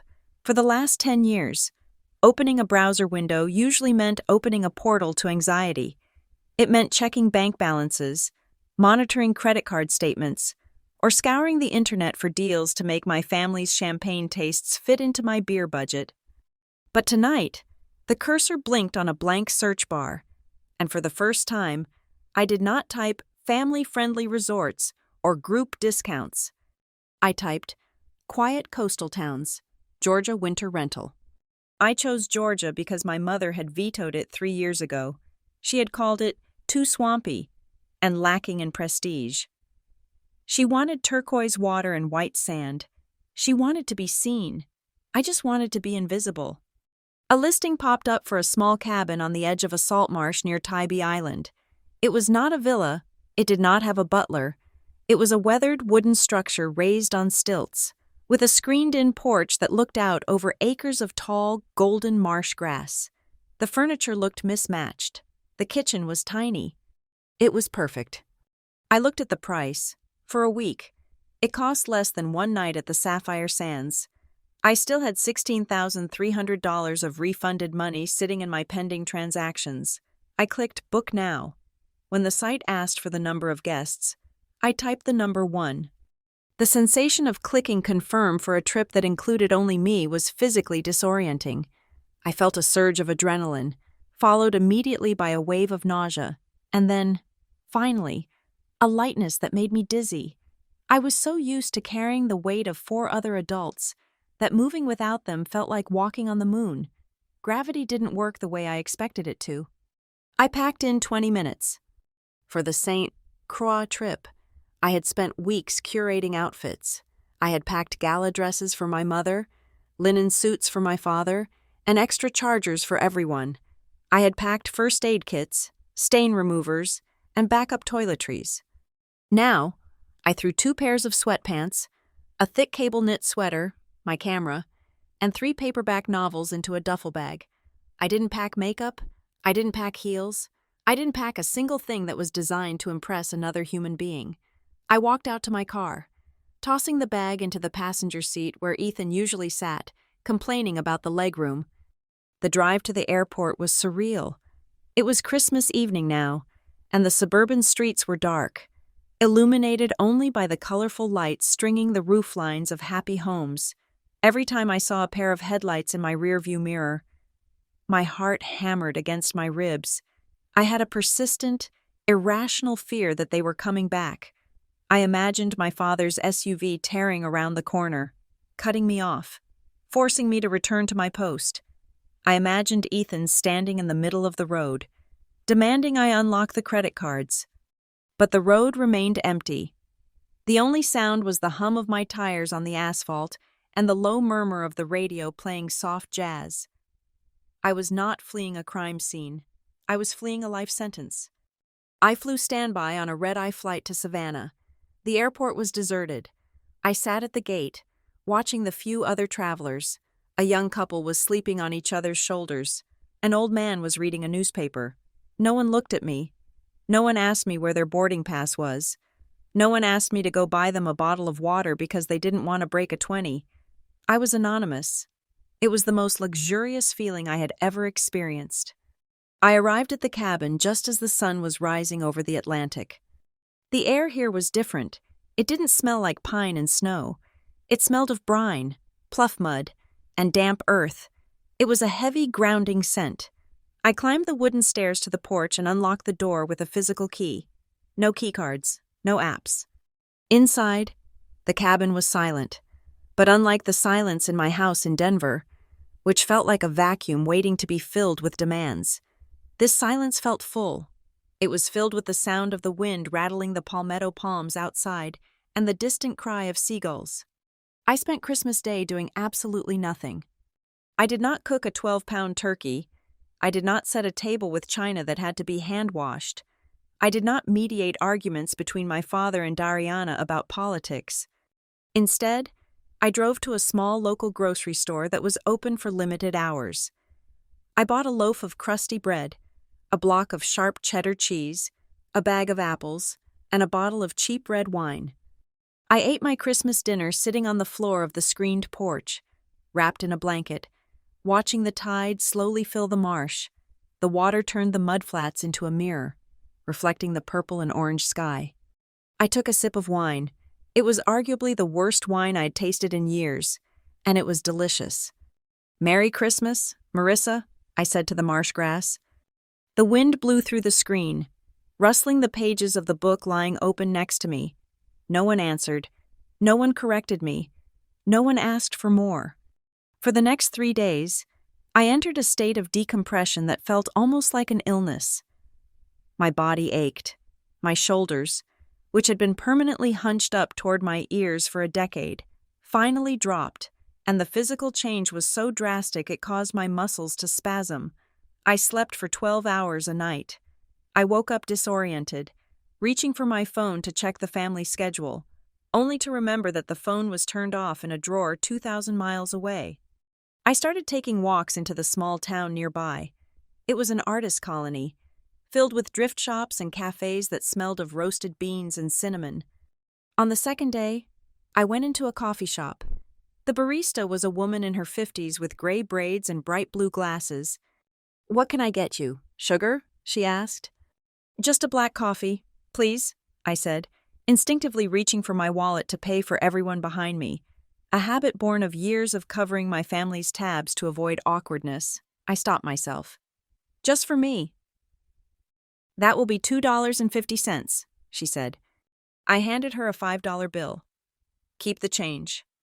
She looked me in the eye. "You sure, honey? You look like you need a treat. I have a fresh batch of blueberry muffins." I blinked. I do not think I can afford the calories." It was something my mother would have said. The woman laughed, a warm, rich sound. "Calories do not count on vacation, and they certainly do not count when you look as tired as you do. Take the muffin, on the house." I took the warm paper bag. I walked to a corner table and sat down. I stared at the muffin. A stranger had given me something. She hadn't asked for a spreadsheet. She hadn't asked for a loan. She saw a human being who looked tired, and she offered kindness. I took a bite, and I had to fight back tears in the middle of the coffee shop. It was humiliating, really, to realize how starved I was for an interaction that wasn't transactional. I had spent so much money trying to buy the love of my own flesh and blood, yet here I was, being comforted by a woman whose name I didn't even know, over a $2 muffin. That afternoon, I walked down to the beach. It wasn't the pristine, manicured beach of the Sapphire Sands. The sand was hard-packed and gray. The water was choppy and brown with silt. Driftwood lay scattered like bleached bones along the shoreline. I sat on a large piece of driftwood and watched the waves crash. I thought about them. I couldn't help it. By now, the shock would have worn off. They would be in a cheap motel, or maybe they had found a flight home. They would be angry. They would be crafting the narrative of their victimhood. They would be telling everyone who would listen that Marissa had snapped, that she was mentally unstable, that she had ruined everything. But sitting there, with the salt spray on my face, I realized something profound. I hadn't ruined anything. I had simply stopped maintaining the illusion. For years, I thought I was the foundation of the family. My mother told me I was the infrastructure. But infrastructure supports a structure that serves a purpose. What was the purpose of the Cole family dynamic? To keep my parents comfortable in their irresponsibility? To keep Dariana famous? To keep Ethan subsidized? I wasn't the foundation. I was the fuel. I was the coal being shoveled into a furnace to keep them warm while I choked on the smoke. And when you stop shoveling the coal, the fire goes out. That isn't cruelty. That is physics. I felt a physical release in my chest, a knot untying itself that I hadn't realized was there since I was 10 years old, standing in the grocery line with my calculator. I pulled a small, leather-bound notebook from my pocket. I had bought it at the airport gift shop on a whim. I took out a pen. I didn't write a to-do list. I didn't write a budget. I didn't write a pros and cons list about my relationship with Ethan. I looked out at the vast, indifferent ocean, which didn't care if I was rich or poor, good or bad. I wrote a single question on the first page of the notebook. The ink bled slightly into the cheap paper. What does my Christmas look like next year if I am no longer the invisible wallet for anyone? I stared at the words. It was a terrifying question. It meant I might be alone. It meant the phone might not ring at all. It meant I would lose the identity I had spent a lifetime building, the identity of the good one, the reliable one. But looking at the sun setting over the gray water, turning the world into a soft, bruised purple, I decided that being alone in a cabin with a $2 muffin was infinitely better than being surrounded by people who only loved me when the credit card reader said approved. I closed the book. I stood up. The wind whipped my hair across my face, messy and untamed. I didn't fix it. I just turned and walked back toward the cabin, ready to go home and start the war. The sky over Denver was a flat, oppressive sheet of slate gray when I pulled into my driveway. It was December 29th. The festive energy of the neighborhood had deflated, leaving behind only the soggy remnants of snow and the grim realization that January was coming. As I turned the corner, I saw the house.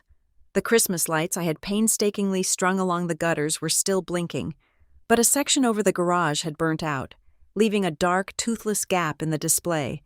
It was a perfect metaphor for the current state of my life.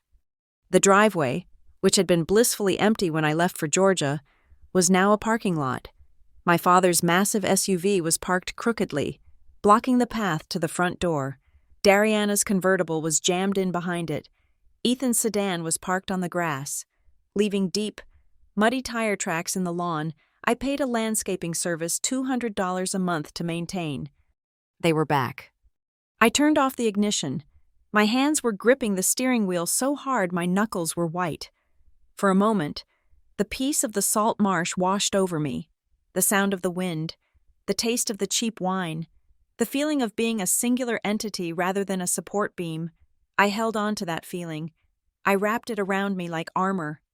I reached into the back seat and grabbed the navy blue file folder I had prepared before I even left for the airport. I didn't take my luggage. I didn't need it. I walked to the front door. I unlocked it with my key. The air inside the house hit me like a physical wall. It was hot, smelling of stale travel clothes, expensive perfume, and the distinct, metallic scent of tension. They were waiting for me. It looked less like a family gathering and more like a tribunal. My parents were sitting on the beige sectional sofa, stiff and upright. My mother was wearing her sunglasses inside, clutching a tissue. My father was red-faced, his arms crossed over his chest, staring at the television which was turned off. Dariana was standing by the fireplace, scrolling furiously on her phone. And Ethan? Ethan was leaning against the wall by the kitchen entrance, arms folded, looking at the floor. When the door clicked shut behind me, 4 pairs of eyes snapped up. There were no hugs. There were no welcome homes. There was only a heavy, suffocating silence that lasted for 5 seconds before my mother broke it. "We need to talk," she said. Her voice was trembling, but not with sadness. It was the tremble of a woman who believes her dignity has been assaulted. "We need to talk about your instability. Marissa, we need to talk about the fact that you have completely lost your mind." I didn't answer. I walked calmly into the center of the room and placed the blue folder on the coffee table. I kept my coat on. "Instability?" I repeated, my voice even. "You humiliated us," my father boomed, his voice vibrating in his chest. "You stranded your own flesh and blood 3,000 miles from home. Do you have any idea what it felt like to be escorted off the property like criminals? In front of people we know? The Millers were checking in right behind us. They saw everything. I have never been so ashamed in my life." "It was a nightmare," Dariana chimed in, her voice shrill. She tossed her hair back. "The security guard literally threatened to call the island police. We had to take a taxi to some dumpy 3-star hotel near the airport. The Wi-Fi was garbage. The pool was green. I couldn't post anything for 3 days because the background looked like a prison. My engagement is down 40%. Do you know how much money I lost because of your little tantrum?" I looked at them, really looked at them. They were angry. Yes, but beneath the anger, I saw the terror. It was the terror of parasites realizing the host body had developed an immune system. "You are selfish," my mother spat, lowering her sunglasses to reveal eyes that were puffy, though I suspected it was more from lack of sleep than crying. "I raised you better than this. To be so petty? To ruin Christmas because you felt left out? It is vindictive. Marissa, it is ugly." "It goes against everything this family stands for," my father added, shaking his head in disgust. "Family takes care of family. We do not use money as a weapon. You think just because you pay the bills you get to dictate our lives? That is financial abuse. Marissa, that is what it is. I almost laughed. The man who had lived rent-free in my house for 5 years was accusing me of financial abuse because I stopped paying for his luxury vacation. Then Ethan stepped forward. He held up his hands in a placating gesture, the peacemaker role he loved to play because it made him feel superior to the chaos. "Okay, everyone, let's take a breath," Ethan said, walking toward me. He tried to put a hand on my shoulder. I took a step back. His hand hovered in the air, then dropped. "Babe," he said, his voice dropping to that soft, condescending register he used when I was stressed about work. "Look, we get it. You were hurt. You felt excluded. And maybe we should have communicated the plan better. But you cannot just go nuclear like that. You cannot punish everyone just because you are having an emotional outburst. We are worried about you. This isn't rational behavior." He looked at me with what he thought was kindness. "We are willing to move past this. We are willing to forgive you for the stunt you pulled. But you need to apologize. You need to fix the mess you made with the bank and the credit cards. And you need to promise us you will seek some help for this anger issue. Forgive me." They were willing to forgive me. I looked down at Dariana's feet. She was wearing a new pair of designer sandals, the ones with the red soles that cost $800. I looked at the table. There was a bottle of duty-free scotch, the 18-year-old kind my father loved. I looked at my mother's wrist. A new gold charm bracelet glittered under the recessed lighting. They had been stranded, yes, but before the cards were locked, or perhaps using the cash I had provided, they had managed to go shopping. Even in their crisis, even while suffering in a 3-star hotel, they had prioritized buying luxury goods over saving money to get home. They had spent my resources right up until the second the tap ran dry. I looked up at Ethan. "You want an apology?" "It is the least you can do." My father grunted. "I have a question first," I said. I looked at each of them in turn. My gaze lingered on my mother, then my father, then Dariana, and finally settled on Ethan. "I was gone for 4 days," I said softly. "My phone was off. My location was disabled. I did not post on social media. I vanished." The room went quiet. "In those 4 days," I continued, "did anyone call the police to file a missing person report?" Ethan blinked. "Well, no, we assumed." "Did anyone call the hospitals in Denver to see if I had been in an accident on the way to the airport?" Dariana looked at her cuticles. "We knew you were just sulking. Marissa." "Did anyone," I raised my voice slightly, cutting through the air like a knife, "send a single text message asking, 'Are you safe?' or 'Are you alive?'" I waited. The silence that stretched out was thick and suffocating. It answered me louder than any words could have. I could see the timestamps in my head. "Fix the code. Send money. You are embarrassing us. Call the resort." Not once. In hundreds of messages. Was there a question about my safety? "That is what I thought," I said. My mother shifted uncomfortably on the sofa. "Do not be dramatic. We knew you were at home. You always stay home." "I was not at home," I said. "I was in Georgia. I could have been dead in a ditch for all you knew. And your only concern was that the lobster wasn't served on time." "You are deflecting," my father shouted, slamming his hand on the armrest. "Stop trying to make yourself the victim. You hold the purse strings. You hold the power. You are the one who cut us off." "Yes," I said. "I did." I reached down and placed my hand on the blue folder. The texture of the paper was cool under my fingertips. "You mentioned that we should not use money as a weapon. Dad, I agree. Money should not be a weapon. It should be a tool. And for 10 years, I have been the tool." I opened the folder. Inside were 3 distinct stacks of paper, freshly printed from the library in the artist town in Georgia before I flew back. "Since we are talking about how things work in this family," I said, sliding the first document toward my parents, "let's talk about the terms of our arrangement, because clearly, the old contract, the one where I pay for everything and you treat me like a servant, is null and void." My father looked at the paper. It was a standard residential lease agreement. "What is this?" he snarled. That is a lease, I said. For this house, the house you have been living in for 5 years, the house I pay the mortgage on. This is our home, my mother cried. You cannot do this. Actually, I can, and I am, I pointed to the second document. This is a repayment schedule for the roof repair, the credit card debt I consolidated for Mom, and the car payments I've been making for Dariana. I have calculated the total with a very generous 0% interest rate. Dariana's jaw dropped. You want me to pay you back for my car? I use that for work. Then your work should pay for it, I replied. I turned to Ethan. He looked pale. He saw the third document in the folder. It wasn't a bill. It was a single sheet of paper with the logo of a prominent family law firm at the top, a draft I had downloaded and filled in. And Ethan, I said, my voice dropping to a whisper that carried across the room. You said you didn't want the manager. You just wanted the card. You said you wanted freedom. I slid the engagement ring off my finger. It wasn't a diamond.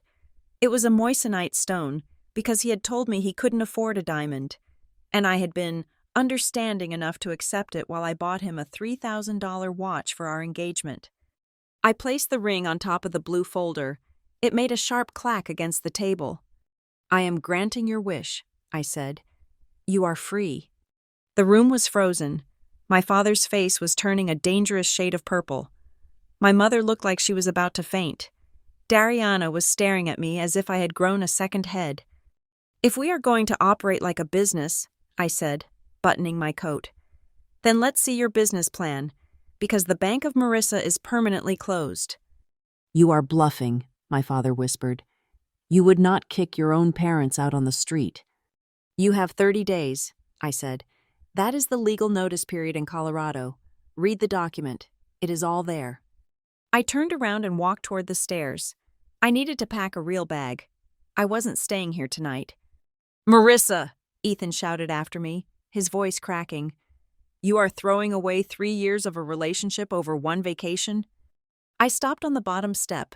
I didn't turn around. No, Ethan, I said. I am throwing away 3 years of being an ATM with a pulse. There is a difference. I climbed the stairs, leaving them sitting in the expensive silence of a house they could no longer afford, staring at the blue folder that contained the invoice for their entitlement. The silence in the living room was not the quiet of peace. It was the vacuum of a bomb blast site immediately after the explosion. My father was staring at the lease agreement as if it were written in an alien language. My mother was clutching her chest, her breathing shallow and performative. You cannot do this, my father whispered, his face draining of its angry red color and turning a pale, sickly gray. You cannot evict us. This house belongs to the family. It is a Cole legacy. I told everyone at the club that I bought this place for us to retire in.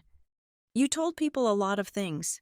Dad, I said, my voice steady, channeling the cold precision of a courtroom prosecutor.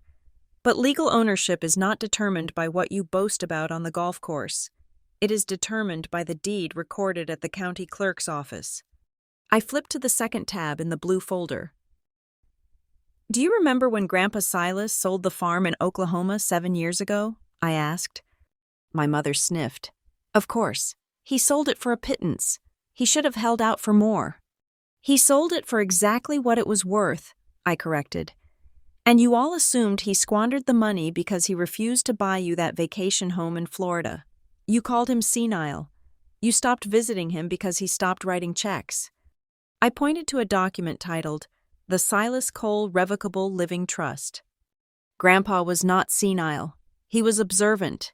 He watched you force me to pay for groceries when I was 12. He watched you drain my college fund to pay for Dariana's modeling classes.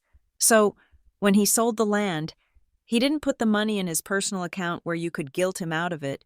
He created a trust. I tapped the paper. And he named a sole trustee and sole beneficiary, me. That is a lie, Dariana shrieked. Grandpa would never leave me out. Grandpa left you $1,000 in bonds. Dariana, you cashed them in a week to buy a handbag, I said without looking at her. But the bulk of the estate went into this trust. And 5 years ago, when I bought this house, I didn't use a mortgage from a bank. The trust bought it. I am the trustee. Technically, you have been living in a property owned by an entity that answers only to me." My father grabbed the paper, his hands shaking. He scanned the lines, looking for a loophole, a mistake, anything to prove me wrong.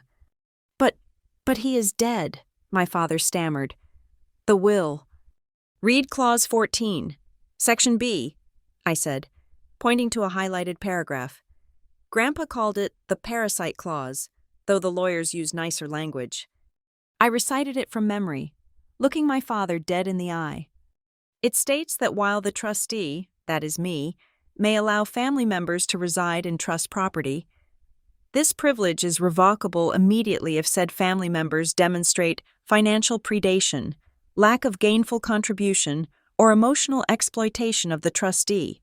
If that happens, the trustee is legally obligated to convert the residency into a market-rate tenancy or liquidate the asset to protect the principal. "He thought we were predators?" My mother's voice cracked, high and thin. "His own son?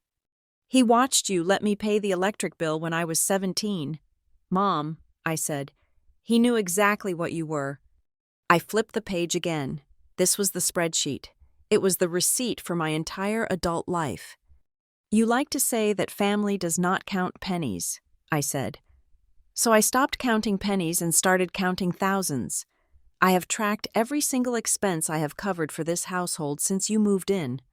I ran my finger down the columns. Property taxes for 5 years, $42,000, roof repair, $8,000, HVAC replacement, $6,500, mom's emergency credit card debt consolidation, $15,000, dad's medical copays that he forgot to file, $4,000, Dariana's car payments, insurance, and business loans, $38,000. I looked up. Total investment by Marissa Cole into the lifestyle of the Cole family, $218,450. The number hung in the air. It was $250,000. It was a retirement fund. It was a life. "I am not asking for that money back," I said, closing the spreadsheet. "I am writing it off as a bad debt, a lesson learned, but the free ride ends today. The lease in front of you sets the rent at $3,200 a month, which is fair market value for a 4-bedroom home in this school district. First and last month's rent is due on the 1st of January. That is in 3 days." "You are cold-blooded," my mother sobbed, burying her face in her hands. "I gave birth to a monster. How can you treat us like tenants? We are your parents." "I am treating you like adults," I replied. "Adults pay for the roofs over their heads. If you cannot afford the rent, I will give you a list of affordable apartments in the area. I have already printed it out. It is the last page in the folder." "This is my house," my father roared, standing up, though he looked unsteady.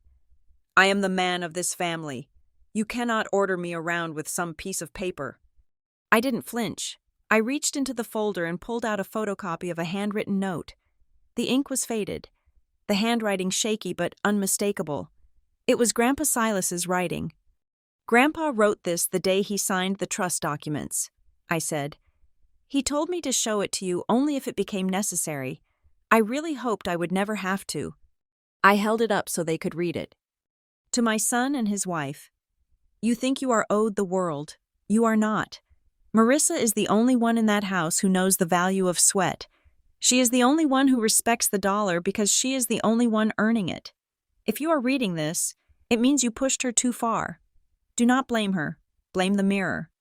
My father stared at the note. He slumped back onto the sofa as if his strings had been cut. The legacy he claimed was a lie. The values he preached were exposed. He wasn't the patriarch. He was a dependent. The room was silent except for my mother's weeping. Then, I felt a hand on my arm. It was Ethan. He was guiding me away from the sofa, toward the kitchen, his grip firm but pleading. "Rissa," he whispered, his voice low and urgent. "Can we talk? Just for a second? Over here." He pulled me into the entryway, out of immediate earshot of my parents. He ran a hand through his hair, looking stressed but calculating. "Okay, Look, he said, keeping his voice down. You made your point. You really did. The spreadsheet, the trust. It is impressive, scary, but impressive. But you cannot actually go through with this. They are your parents. People will talk. It will look bad for us. For us? I asked, raising an eyebrow. Yes, for us, Ethan insisted. We are getting married in 6 months. We are building a life. Do you really want to start our marriage by evicting your family? Think about the optics, babe. Think about the wedding photos.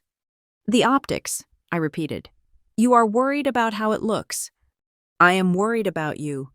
He lied smoothly. You are hysterical right now. You are lashing out. Let's just put the folder away. We can figure out a payment plan for them later, privately. Do not humiliate them like this. It makes you look hard. Hard? I asked. Yeah, a little bit, he shrugged, giving me a charming, boyish smile that used to work. I fell in love with the sweet, caring Marissa, not this corporate shark. Let's just go upstairs, calm down, and fix this together, okay? I looked at him. I looked at the man I had planned to spend my life with. I saw the panic in his eyes. Not panic for me, but panic that his comfortable life was being dismantled. He realized that if I cut my parents off, I might cut him off too. He was trying to herd the cash cow back into the barn. I have one more document for you, Ethan, I said. I reached into the back pocket of the folder and pulled out a stapled packet. What is this? He asked, wary.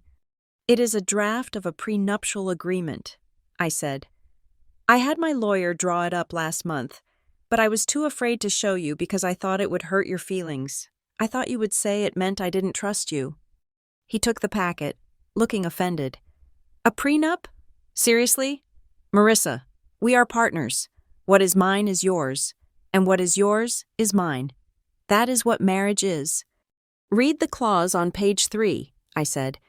It designates the assets of the Silas Cole Trust as separate property, permanently protected from marital division. It also states that any income I earn remains my sole property unless deposited into a joint account, which requires both signatures to access. Ethan stared at the page. His face hardened. The charm evaporated. So you do not trust me, he said, his voice cold. That is it, isn't it? You think I am after your money? After 3 years? That is insulting. Marissa, if you cannot trust me without a contract, then what do we have? I asked myself that same question when I woke up on Christmas morning. I said. I pulled out my phone, which I had turned back on just to retrieve this one image. I opened the screenshot of the silent night operation chat. I zoomed in on Ethan's message. Just let the card travel and leave the manager behind. Freedom. I held the screen up to his face. You wrote this, I said. You told my family to take my credit card and leave me behind. You called me a manager, not a fiancé. You said you wanted freedom. Ethan's face went white. He opened his mouth to speak, to spin it, to say it was a joke, but I didn't let him. You asked if I trust you, I said. The answer is no. I do not trust a man who views his future wife as a financing option. I reached for my left hand. I gripped the moissanite ring. It slid off easily. I had lost weight in the last week from stress and the sudden, jarring diet of freedom. I took his hand, the hand that had silenced my alarm clock on Christmas morning, and pressed the ring into his palm. You wanted freedom. Ethan, I said, my voice devoid of tears. Here it is. You are free. You do not have to worry about my rules anymore, and you certainly do not have to worry about my money. Marissa, wait, he stammered, gripping the ring. You are making a mistake.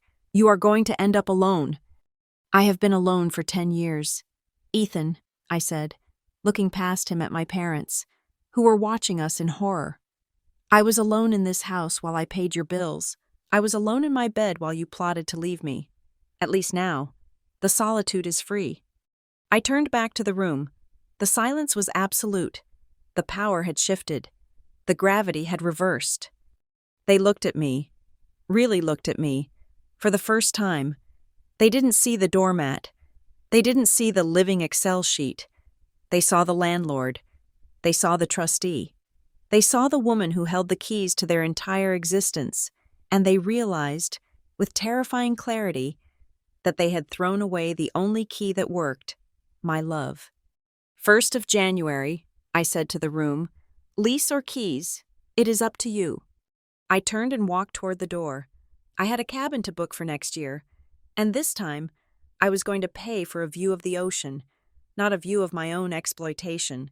The ultimatum hung in the air between us, heavy and absolute, vibrating with the kind of finality that usually accompanies the reading of a death sentence. But this was not a death sentence. It was a birth announcement. It was the birth of my spine. 30 days, I said, my voice cutting through the sob stories and the gaslighting like a scalpel. You have exactly 30 days. By January 30th, you will make a choice. Option A. You sign the lease I have placed on this table. You pay the first and last month's rent of $6,400, and you begin acting like tenants who respect their landlord. Option B. You vacate the premises, and I will list the house for rent to a family that understands the concept of a contract. I looked at my mother, whose tears had instantly dried up the moment I mentioned the specific dollar amount. And let's be clear, I continued, pacing slowly in front of the fireplace. Do not tell the neighbors or your church group that I am punishing you for a ruined Christmas. This is not about St. Croix. This is not about a canceled lobster dinner. This is the accumulated interest on a debt that has been compounding for over 10 years. This is about the decade I spent as an interest-free bank, a 24-hour crisis manager, and a servant with no salary. The bank is under new management, and the new manager has audited the books. Dariana stepped forward, her face flushed with a mix of panic and indignation. She held up her phone as if it were a shield. You cannot be serious. Marissa, she snapped, her voice rising an octave. You know I cannot afford rent. The algorithm changed last month, and my engagement is down. My brand is in a pivot phase. If I have to move into some cheap apartment, I lose my studio space, I lose my aesthetic. You are literally sabotaging my career. I looked at my sister, the girl I had protected from every harsh wind since she was a toddler, the girl whose aesthetic was funded by my overtime hours. Then pivot your content, Dariana, I said calmly.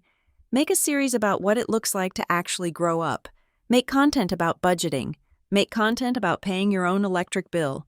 Start a series called The Princess Pays Rent. I bet it will be relatable. Because right now, your aesthetic is just a filter over my bank account. Dariana gasped, looking around the room for support, but finding none. My father, sensing that aggression hadn't worked, slumped his shoulders.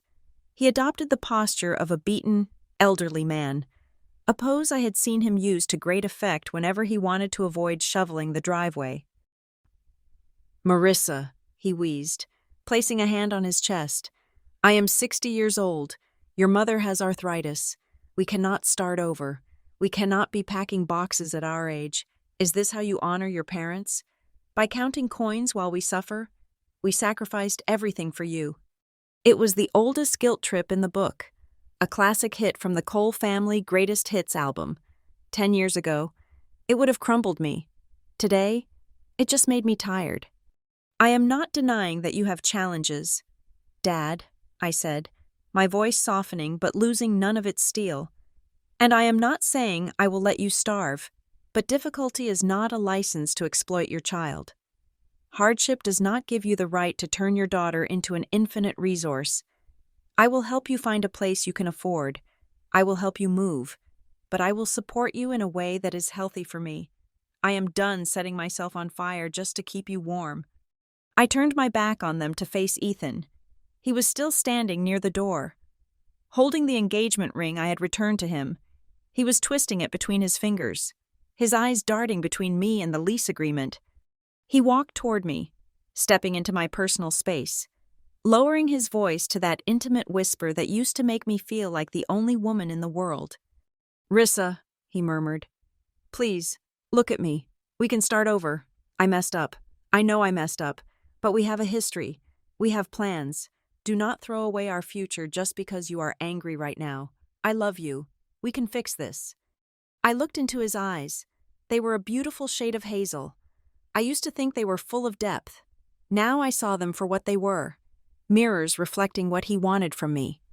You do not love me, Ethan, I said, and saying it out loud felt like exhaling a breath I had been holding for 3 years. You love the fact that I handle the logistics. You love that I pay the mortgage. You love that when you break something, I fix it. You love my utility. You love my function. But you do not love the woman who just canceled the trip. You hate her because she stopped serving you. I stepped back, creating a physical distance between us. I deserve to be loved for who I am, not for what I can provide, I said. And I deserve a partner, not a dependent. I walked over to the side table where the mail was kept. I picked up a pair of scissors. The metallic snick-snick sound as I tested the blades was sharp in the silent room. I need your wallets, I said. Excuse me? My mother asked. The supplementary cards, I said, holding out my hand.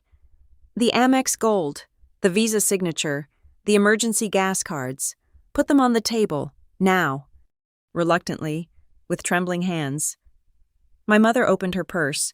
She pulled out the cards, the plastic rectangles that had bought her shoes, her lunches, her false sense of superiority. She placed them on the coffee table. Dariana threw hers down like a petulant child. My father slid his over without making eye contact. I picked up the first card. It was the gold card my mother used. I positioned the scissors over the chip. Snap. The sound was loud, like a gunshot in a library. I picked up the next one. Snap. Then the next. Snap. With each cut, I felt a physical weight lifting off my shoulders. It sounded like chains falling to the floor. It sounded like the prison door unlocking. It sounded like freedom. I have already removed you from the joint checking account, I said, sweeping the plastic shards into a small pile. The passwords to the streaming services have been changed. The Amazon Prime account is now 2-factor authenticated to my phone only. The infrastructure is closed. I looked at them one last time. They looked small. Without my money pumping them up, without my labor propping them up, they looked like what they were. 4 adults who had forgotten how to survive, staring at the woman who had finally remembered. You have 30 days, I repeated. I will be upstairs. I didn't wait for a response. I walked up the stairs, leaving them in the ruins of their entitlement. 2 hours later, after the shouting had died down, and I heard the sounds of their cars retreating down the driveway, likely heading to a hotel they would have to pay for themselves, I came back downstairs. The house was quiet, but it wasn't the empty, lonely quiet I used to fear. It was a clean quiet. I stood in the living room and looked at the Christmas tree. It was a masterpiece of decoration, covered in hundreds of dollars of glass ornaments, perfectly coordinated ribbons, and twinkling lights. It was beautiful, and I hated it. It represented everything I had tried to be: perfect, polished, and performative. I began to dismantle it. I took down the expensive glass baubles. I unspooled the ribbons. I stripped the tree until it was just a tree. Green, smelling of pine, simple and real. I went to my closet and pulled out a small box I had kept hidden for years. Inside were the ornaments I actually liked. The tacky macaroni stars I made in kindergarten. The wooden reindeer I bought at a craft fair. The mismatched bulbs I had collected on solo trips before I became the family infrastructure. I hung them up. The tree looked messy. It looked chaotic. It looked like mine. 3 days later, on New Year's Eve, the doorbell rang. I wasn't cooking a 5-course meal for 12 people. I wasn't running around with a tray of appetizers. I was wearing jeans and a soft sweater. I opened the door to find Sarah and Mike, the couple I had met at the coffee shop in Georgia. They had been road tripping west, and I had impulsively invited them to stop by. We brought wine, Sarah said, holding up a bottle. And it is not the cheap stuff this time, though I know you have a soft spot for it. Come in, I said, smiling, a real smile that reached my eyes. We sat around my kitchen table. I had ordered pizza. There were paper plates. At one point, Mike stood up to refill his water glass. "Can I get you some, Marissa?" he asked. I froze for a second. The reflex to say, "No, sit down, I will get it," rose up in my throat. I swallowed it down. "Yes," I said. "Thank you. That would be nice." He poured the water. He set it down in front of me. "Thanks," I said. It was such a small moment, but in that glass of water, I saw a new universe. A universe where I was allowed to receive. A universe where friendship was an exchange, not a transaction. I looked around my kitchen. My parents were staying at a motel, furiously looking for apartments because they realized I wasn't bluffing. Ethan was sleeping on his brother's couch, texting me apologies I didn't read. The house was mine. The money was mine. The life was mine. I want to speak to you now. Yes, you. I know you are out there. I know you are listening to this story while you wash dishes for a party you didn't enjoy. I know you are listening while you drive to an airport to pick up relatives who didn't even ask if you were busy. I know you because I was you. You are the invisible wallet. You are the human infrastructure. You are the one who keeps the lights on while everyone else complains about the glare. You think that if you just stop paying, if you just stop doing, the silence that follows will destroy you. You are terrified that if you are not useful, you will not be loved. But let me tell you what I found in the silence. I didn't find loneliness. I found myself. The silence that comes after you cut the contract is not empty. It is spacious. It is room to breathe. It is room to ask yourself what you want for dinner, where you want to go, and who you want to be. You have the right to cancel the booking. You have the right to revoke the access codes to your life. You have the right to look at the people who claim to love you and say, "The price of admission has just gone up, and the currency is respect." So, take the scissors, cut the cards, cancel the trip, and give yourself the only gift that really matters, the ownership of your own existence. Thank you so much for listening to my story. It was a long journey from that cold driveway in Denver to this warm kitchen, and I am so glad I could share it with you.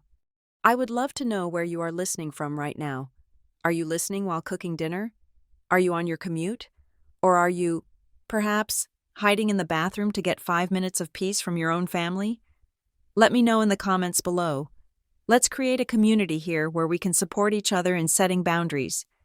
Please do not forget to subscribe to Lila Revenge Stories for more stories about reclaiming power.